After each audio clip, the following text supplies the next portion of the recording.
podcast that you're listening to is being presented to you with the cooperation of the SJ Network. If you're a person who needs a publicist and you want to appear on podcasts, contact Stephen Joyner at s-j-network.com. Let's get on with the show. Ellie, today's guest, Esther Brzezinski of the Esther's Breeze podcast, started podcasting in her 60s. I know. It's like I always say, 50 is the new 30. Now I finally understand why you've been banned from driving. Attention, rebels of the Sherpalution. Today's podcast is brought to you by Audible.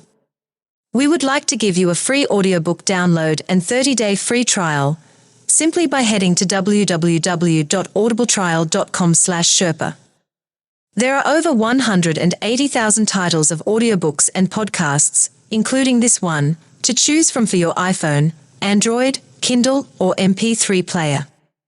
And now, the one and only Mr. Bruce will lead you into the Sherpa Chalet. As a reminder, the Sherpa is available for weddings, bar mitzvahs, and funerals. He's very good at vacuuming. Welcome to Too Many Podcasts, the podcast about podcasts. Now, podcasting from the Sherpa Chalet on Mount Podcastia, here's your host, Jim, the podcast Sherpa. Hello there, rebels, and welcome to Too Many Podcasts. It is the podcast about podcasts. You are listening to Jim, the podcast Sherpa, the guy who's not as complicated as your last game of Wordle. Welcome to Mount Podcastia. And I'm coming to you from the Sherpa Chalet. And I thought I'd tell you a little bit about our guest today. Who's our guest today, Sherpa? Her name is Esther Brzezinski. She is the host of the podcast Esther's Breeze, and she's also the co-host of another podcast. Really interesting lady. She got into podcasting in her 60s. Now, I know there's never really an age limit for anything. Unfortunately, I've always had to deal with the height limit. You know, there's always, you have to be this tall to do a lot of things, but what am I going to do? Anyway, back to what I was saying. Yes, Esther. Yes. So she started in her 60s, and she also actually became a micro influencer on TikTok. Yeah, I'm lucky if I could just get 3 people to look at me on TikTok without calling the police. No, not for those reasons. Just they'll think that something's wrong. I don't know. I just have that kind of luck. Anyway, we had a wonderful conversation, and you are going to get to hear it right about now. And check out her podcast, too. And it's really cool. And she's a super nice person. Even though she said she was in her 60s, she certainly doesn't look it. And she definitely has the spirit of someone much younger. So I am sure you're going to enjoy hearing what she has to say. So let's have a listen to my conversation with Esther Brzezinski of Esther's Breeze. Hello there, rebels. We are here in the Sherpa Chalet conference room, and my guest today is an actress, a voiceover actress, and she's got a podcast called Esther's Breeze, and she's got another one going on that she is a co-host on. We're going to get to the bottom of all of this. She's coming to us from Quebec, the lovely city of Montreal, Quebec, and her name is Esther Brzezinski, and her motto is, "Age is not my cage." And we're going to get to the bottom of that too. We got a lot of work to do here, rebels. Okay, so let's welcome Esther to the show. Hello, Esther. Hey, thank you so much. You've definitely done your research. I try. So, well, let's start off with the motto, though. I mean, that's an interesting motto, "Age is not my cage." So I actually heard somebody say it, and it really resonated with me because I was in my early 60s when I pivoted from being an entrepreneur to getting into showbiz, doing the voiceover work and acting and starting a podcast. So I just felt that, that's me. I pivoted and I reinvented myself, and it has nothing to do with how old I am with my chronological ages. It's how I feel inside. So yeah, age is not my cage. In other words, it doesn't stop me from moving forward and trying new things and being my authentic self. So I just use it everywhere and anywhere I can. I like it. It's a good motto to live by. We shouldn't be held down by how old we are, especially when you're capable of doing anything at any time, really. Exactly. That's exactly how I feel. So I just, I actually use it as a hashtag in all my social media platforms, and it works. And people actually know it's me now when they see the hashtag. And it resonated with a lot of other people as well, because, we sort of felt, I guess it's our generation, being baby boomers. We were the generation that saw all the changes and were part of all the big changes. And it's our mindset. We just always feel kind of young. That's just who we are. You're not that much older than me, so. Oh, okay. When you started getting into acting and especially podcasting, did the technology intimidate you at all? Not at all. I am a lover of technology. I am a complete and total nerd. So that in that area, I had absolutely no problem. I literally was taught in one day how to use StreamYard, for instance, because it's a broadcast podcast that I'm on. And I had absolutely no trouble working with it. It was more intimidating actually going live than dealing with the platform and the software. That's not an issue for me, but it is an issue for a lot of people in my age group. I do have to admit. Yeah, that does happen. I guess it just gets a little scary sometimes. People are thrown in front of a computer screen and like, okay, well, now you have to do this and now you have to do this. And like, well, wait a minute. What happened to the typewriter and the rotary phone? And yeah, exactly. Things were so much simpler then. It's like, why are you making this harder and in the name of making it easier? It's true, but I actually find it a lot easier to use all this technology. I mean, I often joke with my kids that I would, if I could, I would take my cell phone and like have it implanted in my arm. Like that would make me happy. I just find all this technology so intuitive and it does make life easier. Yes, there is the dark side. Absolutely. I can see that. I'm a lover of social media and I do see the dark side of it as well. But I think it's absolutely, changed my life in so many ways and has since the mid 90s, to be quite honest. So I've always been a lover of it. You were an entrepreneur before you started getting into acting. Is that right? Yes. So I had a small home-based fashion accessory business. And I was in a store for many years. I rented space in a store. And then I used to do pop-up sales. And then, of course, the pandemic hit. And the main thing that I did at that point was doing a lot of pop-up sales, and that just stopped. So I had already started doing voiceover work sort of as a side hustle. So when that all happened, I decided, well, I'm just going to continue with the voiceover work. I had started taking some acting classes. I was in a few student films and I just continued in that area, but it was difficult because everything was online.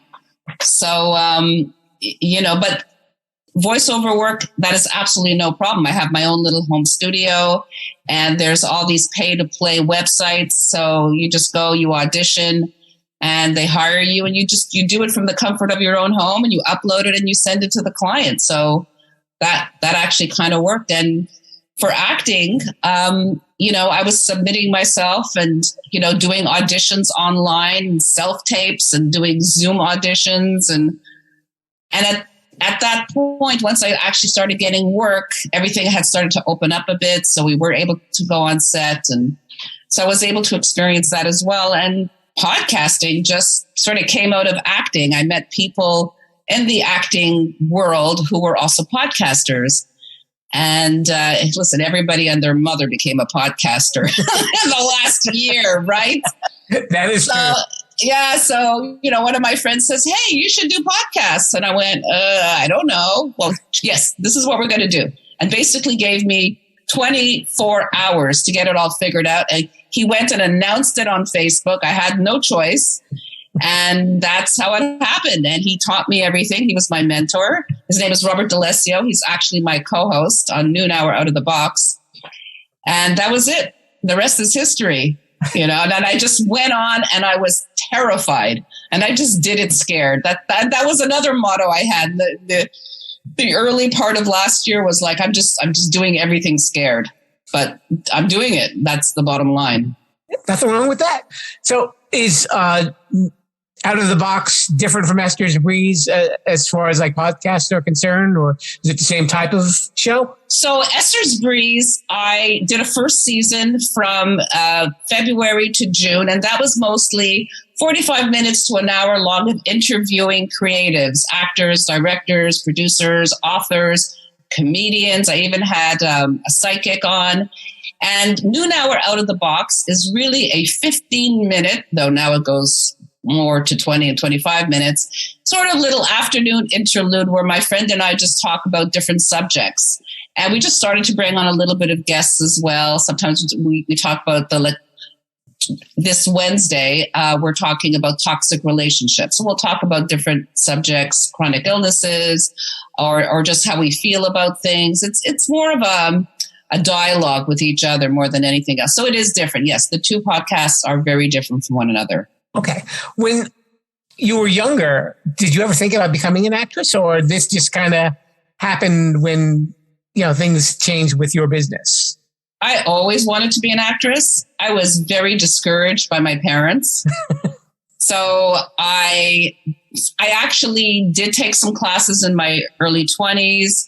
I actually, did a little bit of extra work, and I was even starting to be trained as a behind the scenes person in theater.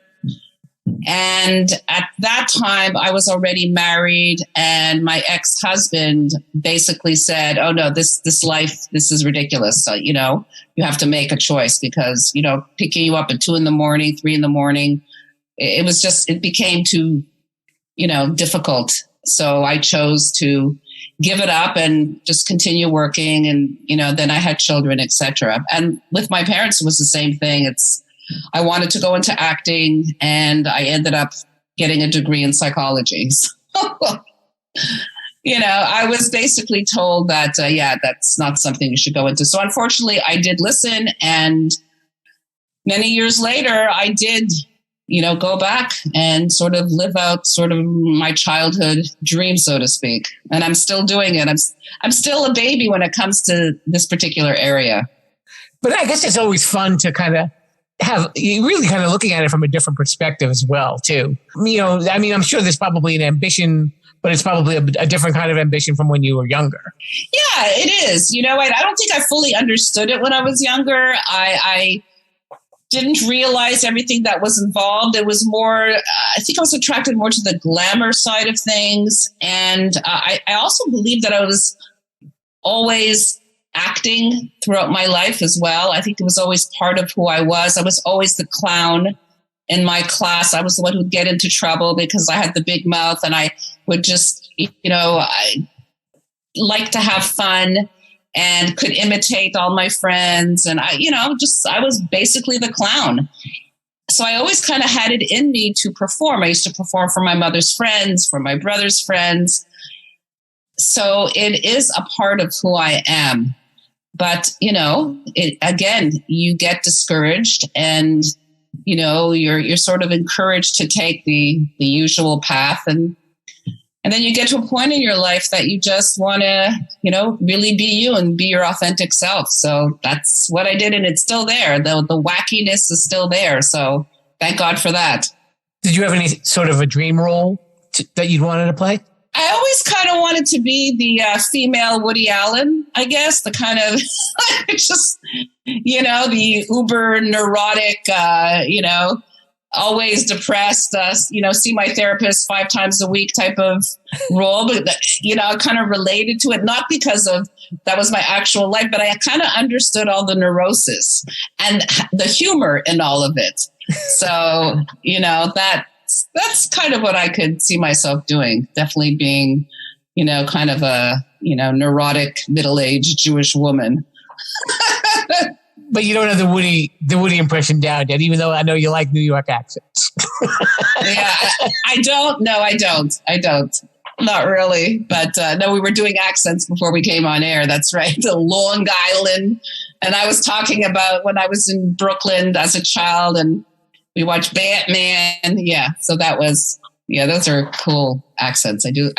I'm not so great at accents, I have to say. I have more of a narration type of voice when it comes to voiceover, but I enjoy fooling around with accents. You do a pretty good New Yorker, I got to say that.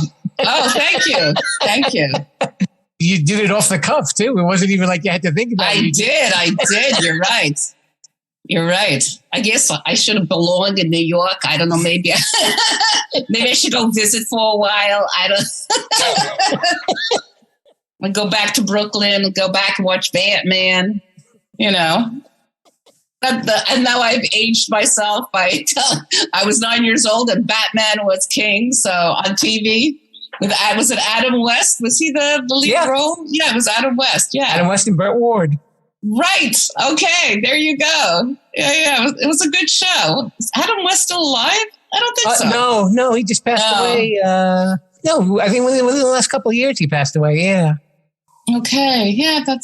They've all gone. They're all going. It's sad. It's true. I know. I'm dealing with that too. When you see a lot of the favorite actors from the 60s and the 50s and even the 70s, all of a sudden they're not around as much anymore. Even like these shows that were so iconic, and you try and tell somebody about it who's younger, and they look at you like, I have no idea what you're talking about. I know, and I've immersed myself in that world because I'm also a TikToker and I'm on Instagram, and I became sort of what they call an influencer-ish. What did they call me? A micro influencer on TikTok. So I actually started getting brands wanting me to represent their products and stuff. And this is like a young person's game. And now I'm part of it. And it's so surreal and strange. And so I'm kind of in that world. And when I make certain references, nobody knows what I'm talking about. It's like I'm from another planet. So, yeah, but I get to know both sides of the coin. I know, both worlds, so to speak. So. Well, I'm glad that, you brought that up, because I don't know anybody who's an influencer, but how exactly does that come about? Oh, my God. So basically what happened was I started putting out videos on TikTok. Okay. I had joined a while back. I didn't think much of it. I actually would put on excerpts from my podcast on there. And it, wasn't that much engagement. And I just thought, okay, I would try it because I do it on Facebook and a little bit on Instagram. And then one day I had this idea to do a little 12-second video about what people's expectations of what a 64-year-old should look like. And I used a filter, like an aging filter. Okay. And I said, well, this is what most people expect a 64-year-old to look like this. And I used the aging filter. And then I took a film of myself and said, instead of this, yep, I'm 64 and this is what I look like. And for some reason, it blew up. I did it on a Sunday afternoon around 11. By 9 o'clock that evening, I had like 100,000 views. I didn't know what was happening. Wow. I woke up the next morning, there was another 100,000 views. I suddenly had like 1,000 followers, and I went from 70 followers to 1,000. Like, what is going on? So I had always gone on this platform called Clubhouse. I don't know if you've heard of it. It's an audio platform. Yeah, audio platform. And I really liked it a lot. I sort of used it sort of as like a master class of sorts. That's how I got a lot of information about acting, podcasting, voice acting. It's all there. You speak to, individuals who have expertise in the subject. And I entered this TikTok masterclass room. And I started asking all these questions, and I explained to them, I don't know what happened. I blew up. I don't know what to do with it, but I feel like I want to do something with it. And they said, well, just keep on doing what you're doing. Like, that worked. So talk about aging, talk about, what is that line that you use? And I said, oh, age is not my cage. They go, yeah, talk about that. So I went back, and they also said, oh yeah, you got to do it every day. You have to be consistent. It has to be between 9 to 15 seconds long, try to add music. You sort of have to have a sort of catchy phrase to begin with, and then sort of like end with something surprising. There were all these little tricks that they were telling me to do. And so I started doing that, and I started getting more followers and more engagement. And now I'm up to almost 12,000 followers, and I became part of the marketplace. And and then I started getting some, brands contacting me with products, of course, for anti-aging, I guess, apropos. And, and they would tell me, well, yeah, you're what we call a micro-influencer, somebody who has a niche market.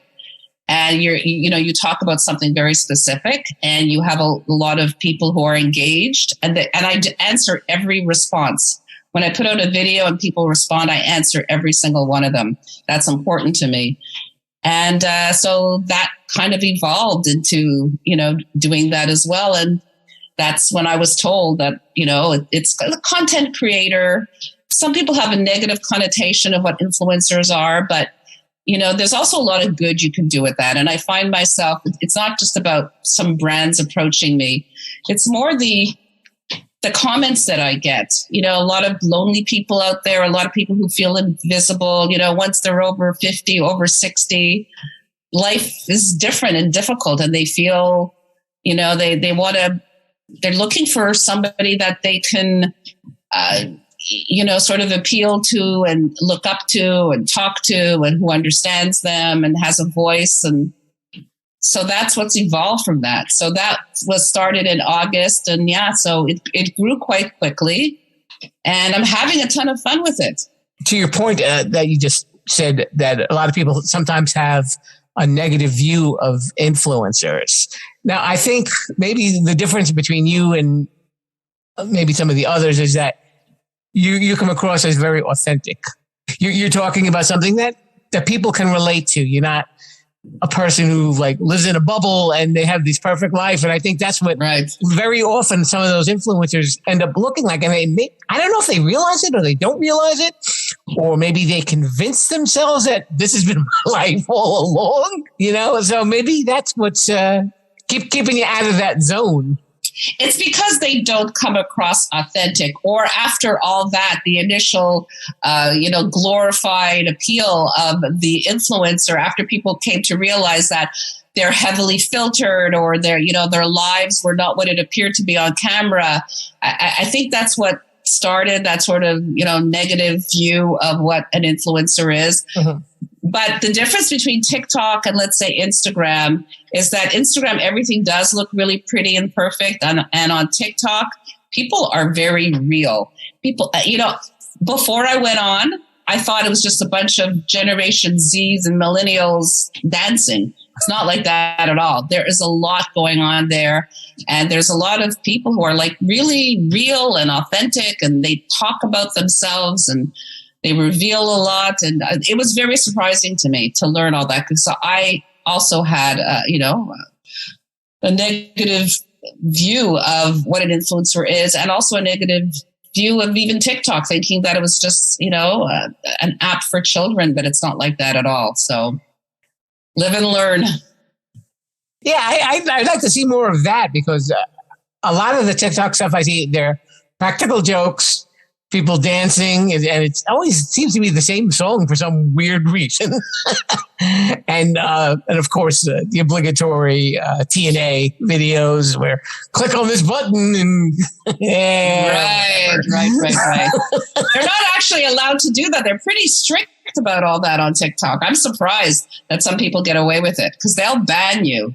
I don't know. Maybe they sign up a special way, like, yes, I'm advertising porn. I'll be under this category or something like that. I don't know. But yeah, that's interesting that would be the one that bans them, because I know lots of times they have all these crazy TikTok challenges that they worry about. And sometimes kids get told stuff like, what are you doing? That's true too. I don't see a lot of that, because the algorithm is very weird on TikTok. They sort of figure out very quickly what you're interested in, and that's what they'll show you, because they have a For You page, and then there's a page where you can watch people you follow. So the For You page is something that TikTok decides that you're going to like, and they figure it out the first few times you're on there. So, I get a lot of stuff, people over 50. I get a lot of stuff about content creation.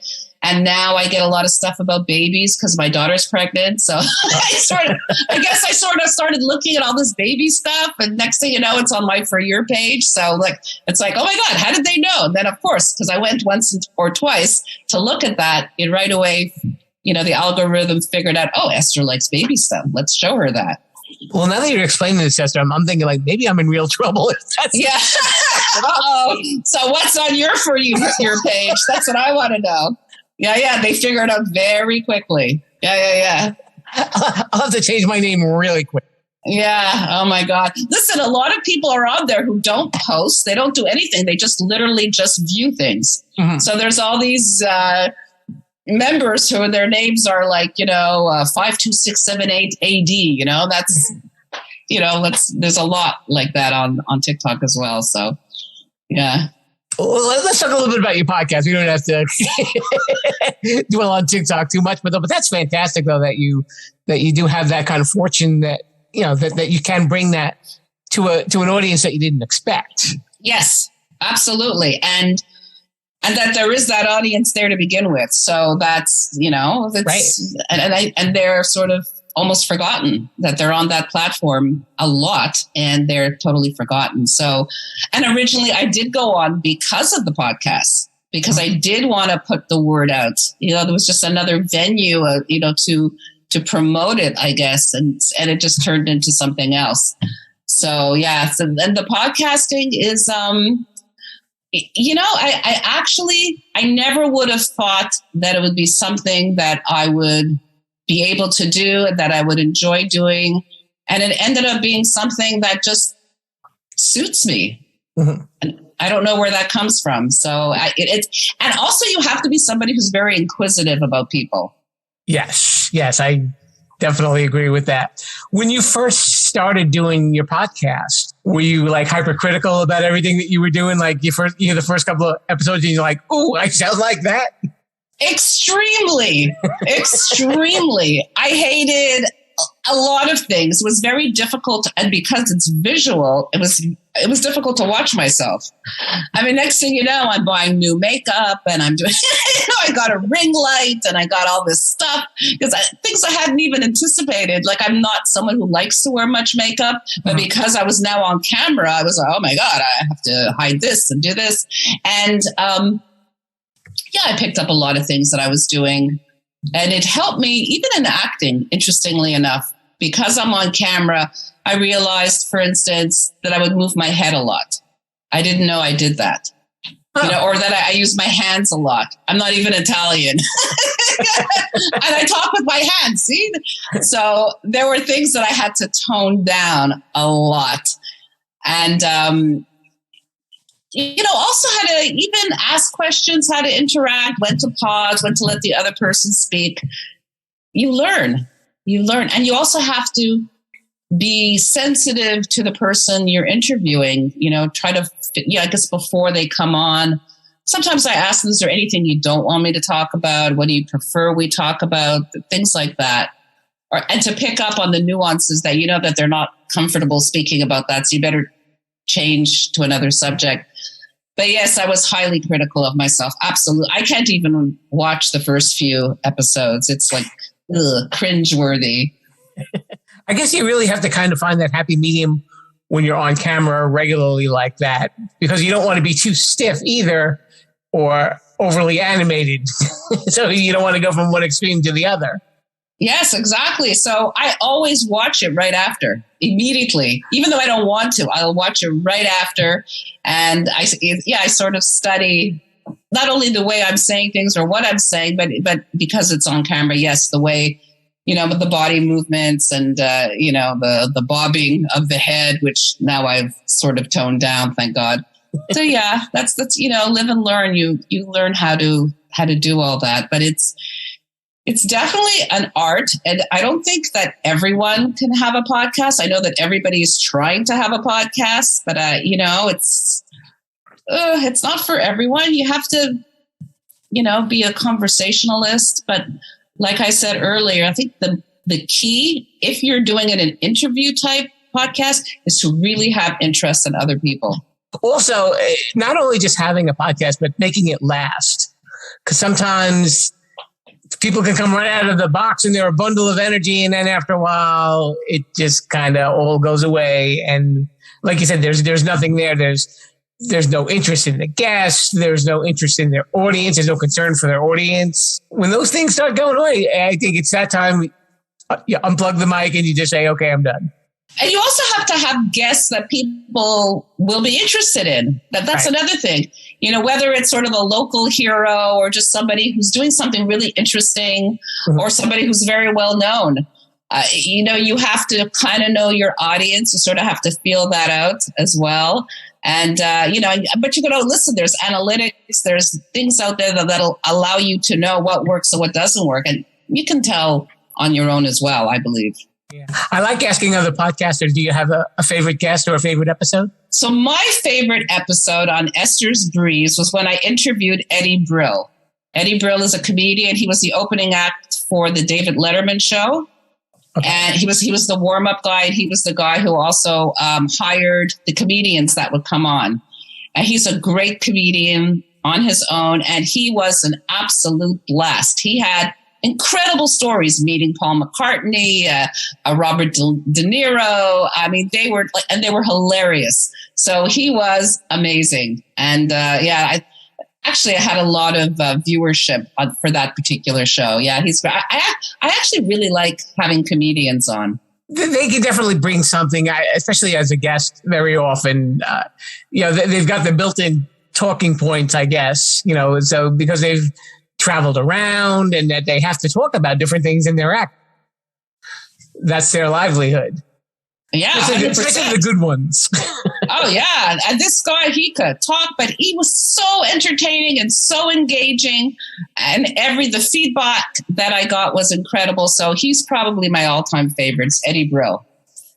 So, are there any other things that would in the future we should probably be expecting from Esther's Breeze, or anything special that they may have aired by the time this airs, or maybe even afterward? Actually, I am starting season 2 this week, and I will be having Stephen Rubin, who I believe you've had on your show. Yep.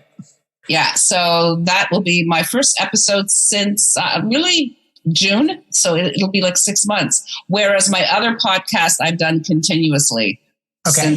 Since last February. So yeah, that one I do every week. So no, Esther's Breeze will be, again, a lot of people who are in the film industry. There'll be comedians, there'll be psychics, there'll be authors. That seems to be an audience favorite, is to have those type of guests, especially, interestingly enough, as much as comedians are so entertaining and wonderful, having a psychic on, for some reason, people love. They're so attracted to that because it's live, right? So people start asking questions, like as if they're going to get their fortunes told or something, through the typing, and like as if the psychic on the other end is going to tell them something. So what am I thinking of now? Yeah, exactly. What's going to happen to me when I go for my tests? I don't know. So yeah. I find that people like that a lot. So I will have 2 different. Coming up in the next few months, that I have already booked 2 different psychics, because I know that's a crowd pleaser. Oh, when you're not doing all of this stuff for your show, are there any other podcasts that you like to listen to, or anything that you watch on YouTube? So this is going to sound really wrong, but there's this podcast that my daughter introduced me to that's called No Jumper, I think it's called. And it's quite interesting. It is actually, the host is also an actor in pornography, and he interviews a lot of people who are in pornography or have only fan pages. He also interviews a lot of rappers. But I find it so fascinating because he's in the industry, he's talking to all these other people in the industry, and it's very matter of fact, it's very business, and it's just fascinating to me. What these women, the amount of money they earn. A lot of them are highly intelligent. You'd be surprised. The host himself is very intelligent and very articulate. And I just watch it like, just like a deer in the headlights, like, oh my God. So that, you see, because that's different. That's out of the box. So that attracts me. That pizza delivery guy has a master's. Yeah. Right. You have those 2 in New York? Yeah, we have them here as well. We also have a portion of the show, and it is called Shameless Self-Promotion. Shameless Self-Promotion. Oh, my goodness. Okay. And this is where you can let everybody know where they can follow you and keep in touch with you. Absolutely. So I have a podcast called Esther's Breeze, which you can find on my Esther's Breeze YouTube channel, Noon Hour Out of the Box, which you can also find on my YouTube channel, Esther's Breeze. My Instagram is Estieb, Estieb. My TikTok is Esther Brzezinski, EstherBrzezinski. And you could actually email me as well for any inquiries of any sort. My email is ESTIEB_7@hotmail.com. There you have it. Esther Brzezinski, the host of Esther's Breeze. Thank you so much for coming on. Oh, absolutely. My pleasure. Thank you for having me. Let's get back to the Sherpa. Sorry about that.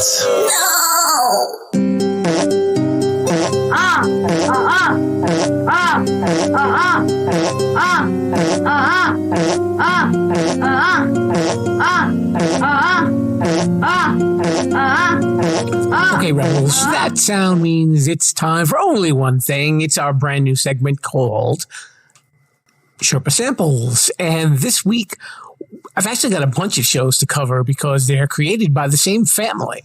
Now, before I talk about this family, and they're the McElroys, they belong to a podcast network called Maximum Fun, and they have a website called MaximumFun.org, and there are a lot of interesting shows on that network, including Adam Ruins Everything, The Art of Process with Amy Mann and Ted Leo, and also Judge John Hodgman, along with other interesting types of podcasts like Dead Pilots Society, Can I Pet Your Dog, Go Fact Yourself, and Just the Zoo of Us. The members, as I said, of this network are the McElroys. They are three brothers, and they've created about 14 different podcasts that have been on the charts. So there's a lot to check out that they've created. So I just wanted to kind of run through some that I was listening to and checking them out. Now, remember, when I do my samples, I'm not here to really review the podcast because, who am I to review? And second of all, everybody likes different stuff. So, you may agree with me, you may not agree with me. I'm just kind of giving you a little mini overviews of the podcast just in case you see them maybe on the charts and you're wondering, hey, what's that about? That's what I'm here for. So I hope that I can be a help to you, Rebels.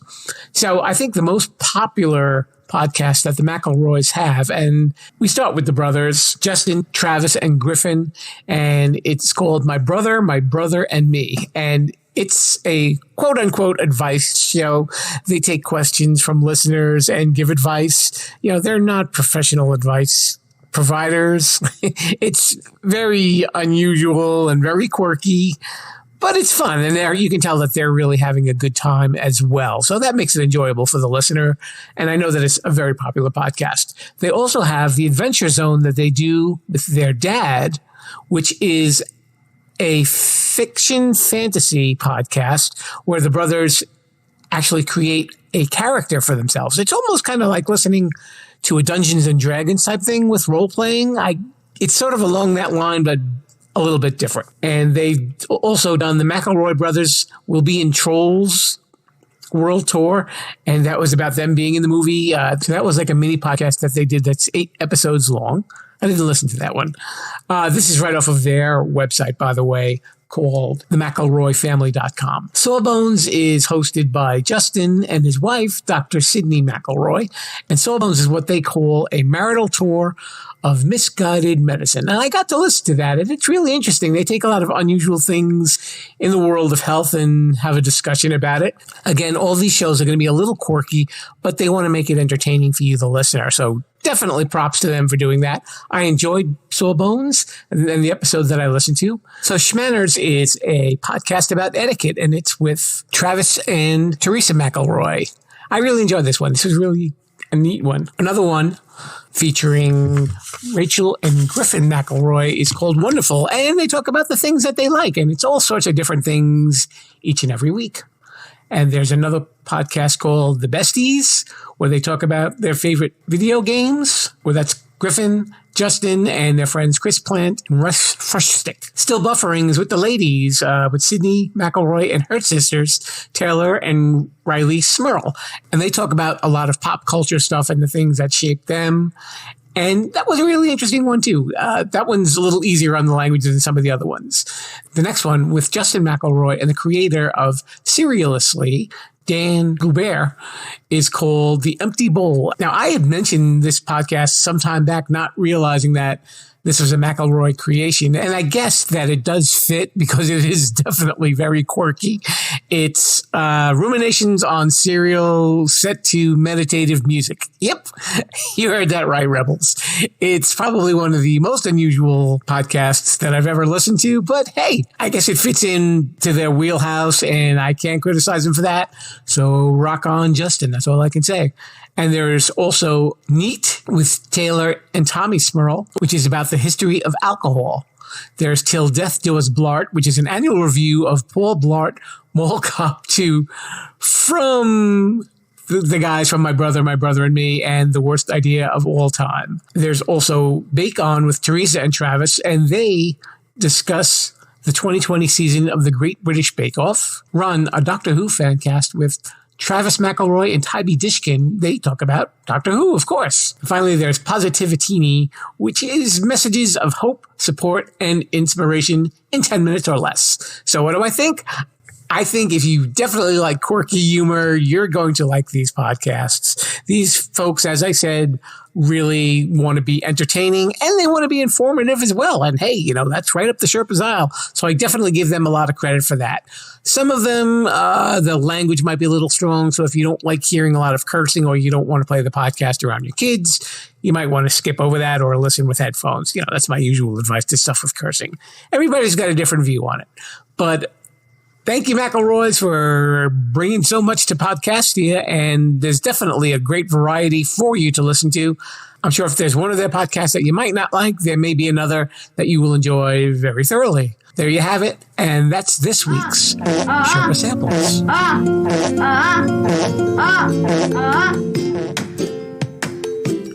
A very special thank you to Esther Brzezinski of Esther's Breeze. Make sure you check out her podcast. And if you're enjoying this podcast, if you could, please leave us a nice review on Apple Podcasts or even Spotify. This way you can let everybody know about this fun little thing we've got going. And if you'd like to follow me on social media, Sherpalution is the word you need to use. SherPalution. Facebook, Twitter, Instagram, I'm there. And speaking of Sherpalution, if you go to Sherpalution.com, you can hear the archive of every single episode we've done right from the beginning. Right till now. Or even until the next one. And the one after that. Whew, I know, we keep busy. All right, Mr. Bruce, let's breeze on out of here. You see what I did there? Really clever, huh? All right. Viva la Sherpalution, everybody. See you next time.